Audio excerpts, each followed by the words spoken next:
আজকে আমি এক বাটি সুজি দিয়ে একটা দারুণ স্বাদের মিষ্টি রেসিপি বানিয়ে দেখাবো। নমস্কার, আমি অর্পিতা, আর অর্পিতাস কিচেনে আপনাদের সকলকে স্বাগত।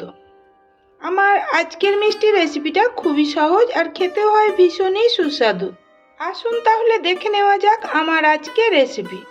এই মিষ্টিটা বানানোর জন্য গ্যাস অন করে আমি একটা ফ্রাইং প্যান বসিয়ে দিয়েছি, আর প্যানের মধ্যে দিয়ে দিলাম ছোট বাটির এক বাটি দেশি ঘি, যেটা ওজনে 150 গ্রাম।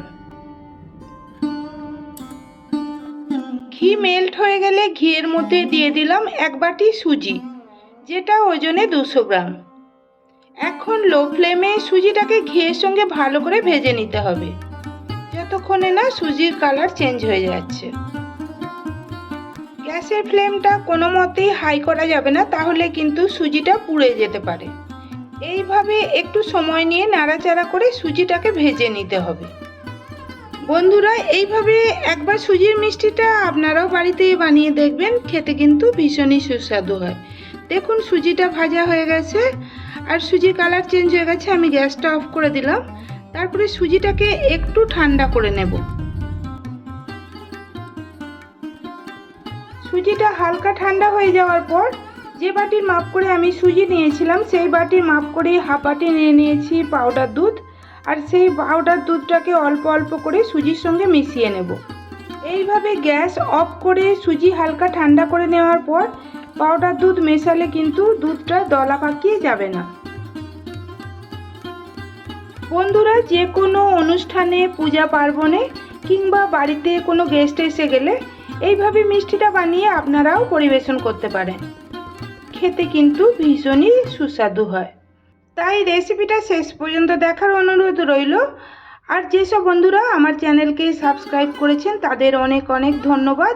যারা এখনও সাবস্ক্রাইব করেননি তারা প্লিজ সাবস্ক্রাইব করে দিয়ে আমার পাশে থাকবেন।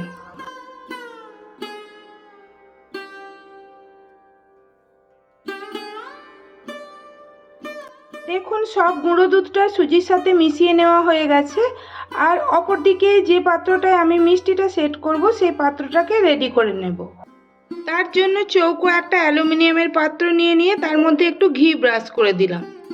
এরপরে এর মধ্যে একটা বাটার পেপার লাগিয়ে দিলাম, আর বাটার পেপারের উপরেও একটু ঘি ব্রাশ করে দিলাম।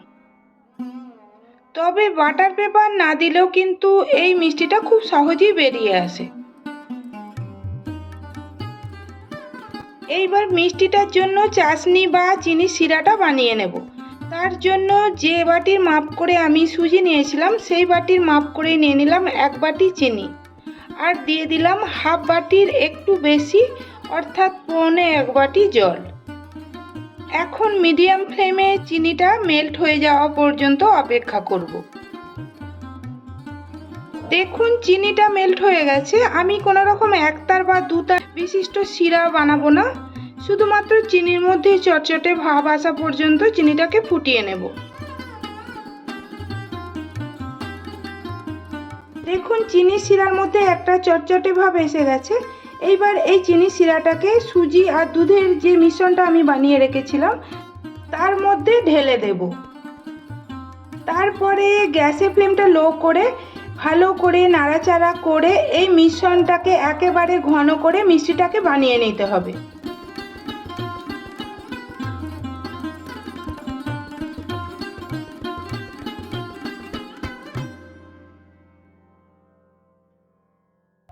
এই সময় মিষ্টির মধ্যে দিয়ে দিলাম হাফ চা চামচ ছোট এলাচের গুঁড়ো। ছোট এলাচের গুঁড়োটাকেও ভালো করে মিষ্টিটার সঙ্গে মিশিয়ে নিতে হবে।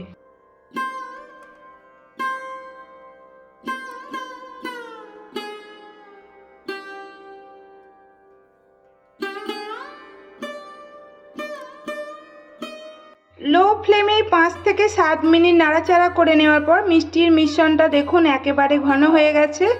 এইবার আমি চেক করে দেখব মিষ্টিটা ঠিকঠাক হয়েছে কিনা। তার জন্য অল্প একটু মিশ্রণ প্লেটের মধ্যে নিয়ে নিলাম, আর হালকা ঠান্ডা করে নেওয়ার পর মিশ্রণটাকে আঙুলে করে এইভাবে একটু বল বানিয়ে দেখব। দেখুন মিশ্রণটা একেবারেই আঙুলে আটকাচ্ছে না, অতএব আমার মিশ্রণটা রেডি হয়ে গেছে।